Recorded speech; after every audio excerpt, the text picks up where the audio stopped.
Insights with Terri Coots, a weekly look through the eyes of predictive astrologer Terri Coots. Here's Terri.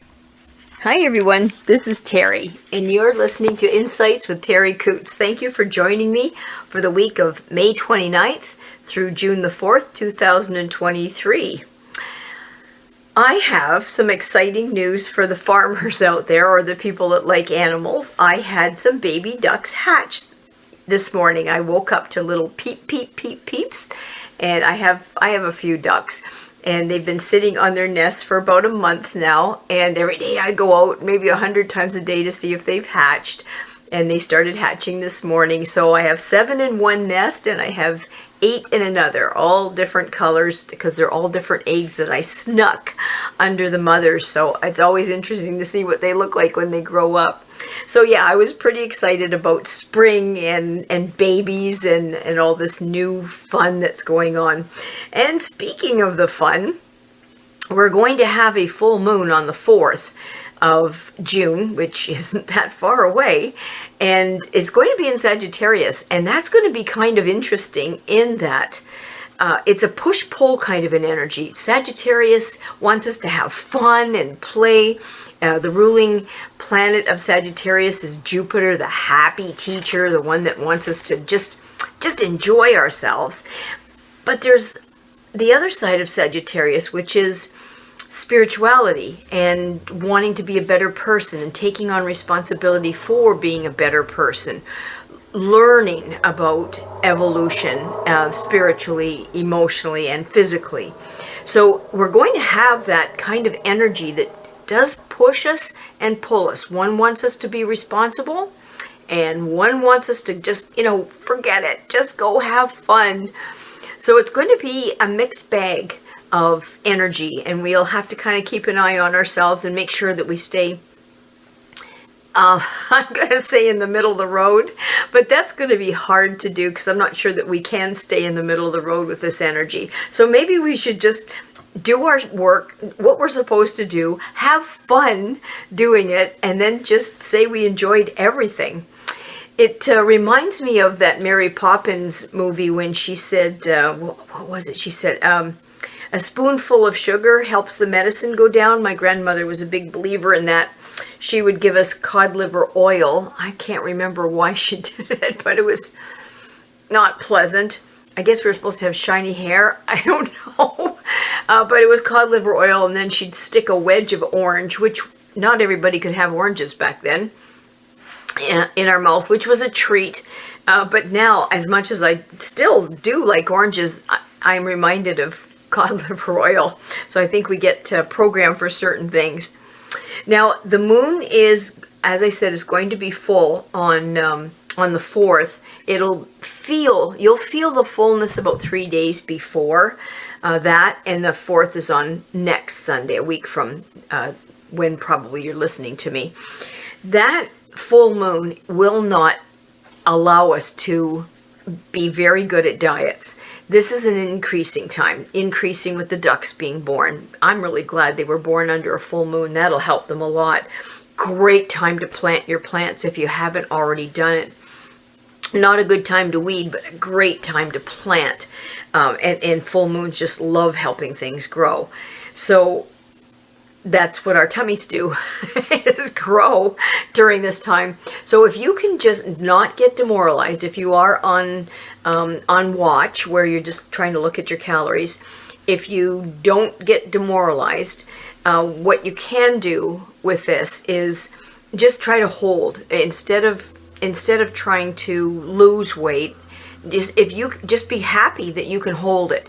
If you can just hold it, that's all you need. And then when the moon starts to go new, which will be very shortly, time goes by fast, then it's a lot easier to lose weight without even trying. So if you can work with the moon, it makes a huge, huge difference. The full moon is usually considered a portal of release. So when we get into the full moon, it's like a pop. So it's an emotional release, so sometimes we're a little weepy in a good way or a difficult way. If you can, look at it and just say, what what am I supposed to let go? What in my life do I want to walk away from and not be bothered with anymore? So it's a really good time to examine that if you've got the time to do it. And this energy with the Archer in the full moon, which is Sagittarius, think of what the Archer is. It's archery, and you have to be very focused if you're a hunter, or you just do it for games. You have to be very focused. You have to take your whole world and narrow it down to one target. So this is offering us through the next 3 weeks with this energy around us to maybe look at our lives and focus a little bit more. I'm surprised that when I'm doing a reading, how many times I've asked people, what is it that you want? What would make you happy? And about 80% of the time I get, I don't know. Wow, that's tough. If you don't know what makes you happy, that's tough. So maybe this is the time to focus on what makes you happy and how can you go down that happy road. So the sun is still in the sign of Gemini, so we've got that, which would be interest and curiosity and wanting to learn and grow, and lots of new hobbies, new subjects, new food, new anything.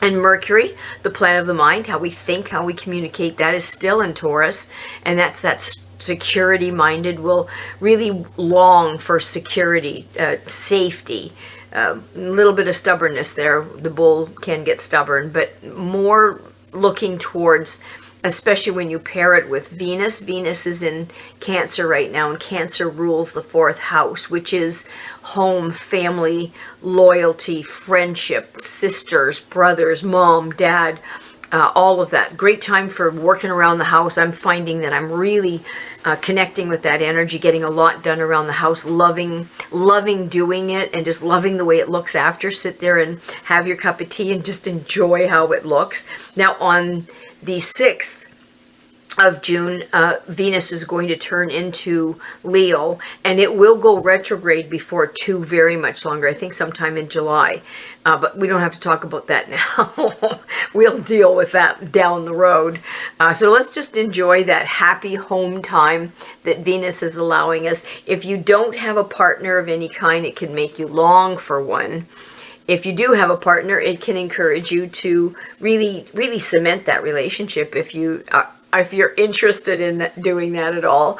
And then Mars, the planet of our drive and our passion, that's in Leo, and that's a really strong energy for, it's 2 fire signs. So as I had said the week before, we have to be careful that we don't get too fiery or too pushy, too impulsive. It's a really fire sign, but it's great, light a fire under you to get going and really work with things. So put that to use. I've been trying to tap into that energy because this is the time in spring, at least for us farmers, we have to get things done. The tractor's got to get going. You've got to get the planting in. You've got to get your lawn done. There's just so much to do, and you can be overwhelmed by it, or we can say, oh, it's so much to do. It's just fun. So that passion, that fire can keep us going with that.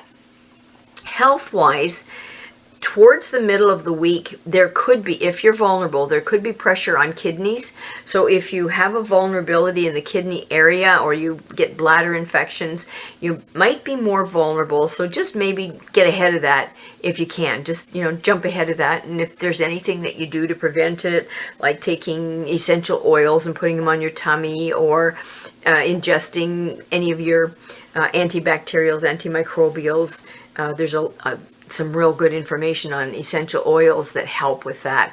Or, some people believe in cranberry juice, or just drinking lots of water and flushing it out just to help.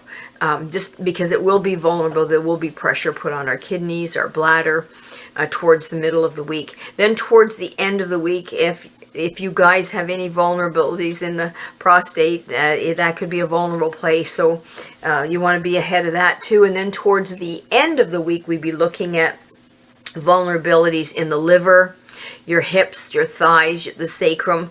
So if you have any of those things that are weak for you, or it could make us weak in that area through maybe falls, or maybe ingesting things that are hard on our liver, We know what that is, alcohol. I was just at Wolf's Head and had a tasting of some of their whiskeys, and their coffee whiskey, their banana caramel vodka. What else did we taste? We tasted apple cinnamon whiskey, and they have a bisque that's an almond biscotti type of creamy drink. Really, really good. Nice little sipping things. And I asked my liver to indulge me just for a little bit. Now, I did pull some cards, so I'll do a real quick reading for us, remembering that it's just general, right? I can't do it individually for everybody because you just can't. But if you know somebody that this might apply to, or it may apply to you, don't be afraid to share the information and help somebody out.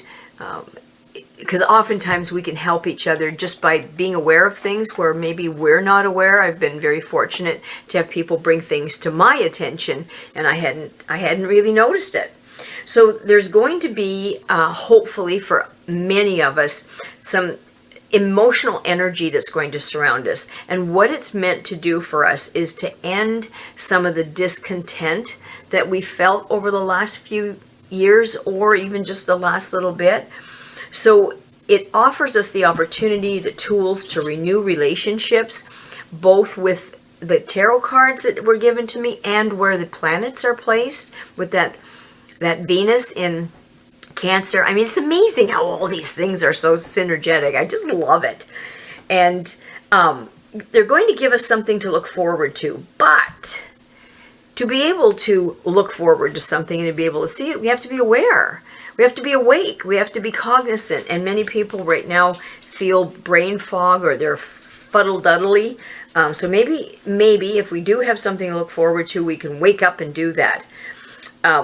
There will be maybe some social invitations that are offered to some of you, and maybe you might hesitate taking them. But I went with my sister. She did the Ride for Dad that was this weekend, and there were a lot of motorcycles. I don't ride a motorcycle, but she does.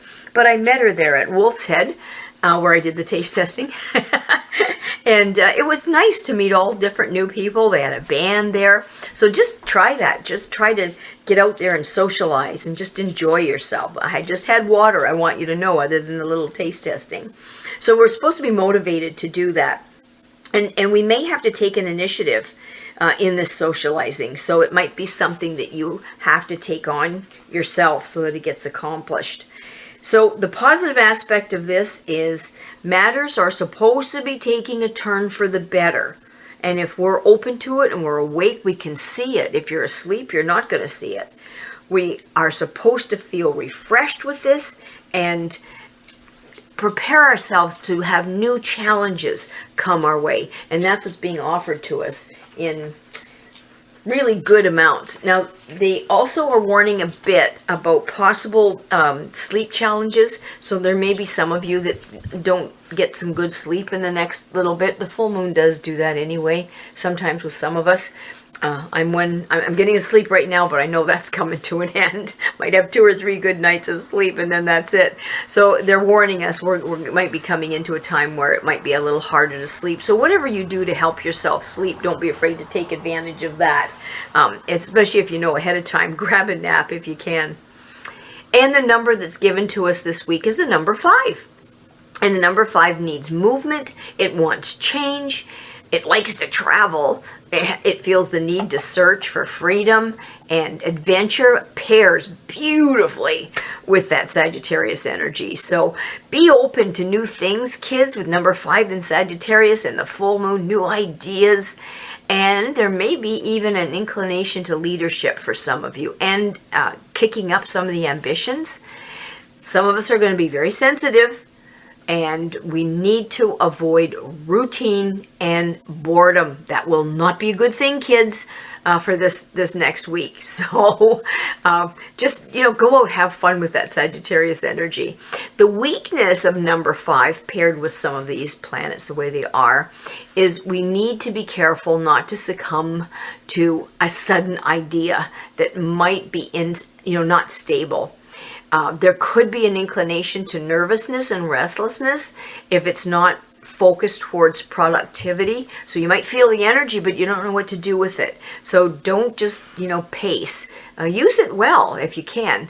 And that restlessness is not a good feeling. So you're going to have to try to keep balanced in both your emotional, your professional, and your financial areas for this week. Alrighty, kids, thanks so much for listening. I really appreciate you taking the time, the most valuable thing that you can give anybody. And I want to take the time to thank Charlie Brown. I think of him as my Charlie Brown. Charlie O'Brien. He is the one that is responsible for putting all of this up. He just works so hard at it. He's got us on Spotify. He's got us on Apple iTunes. He's got us on Amazon Music, SoundCloud, and YouTube. He will give me the link sometime at the beginning of the week, and I will put that up on Facebook, and you can listen to it on SoundCloud if you choose, or YouTube, whatever your choice is.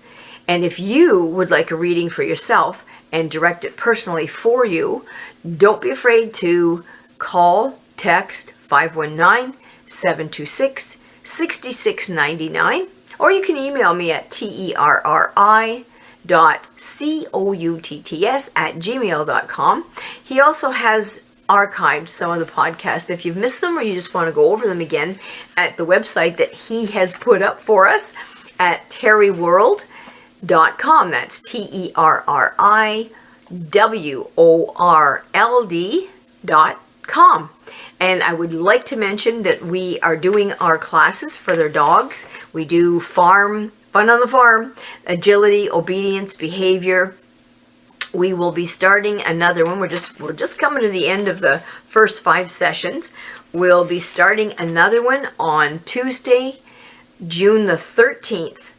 And it's Tuesday nights. It's 5 sessions, and we start around 6:30 or so, 6 to 6:30.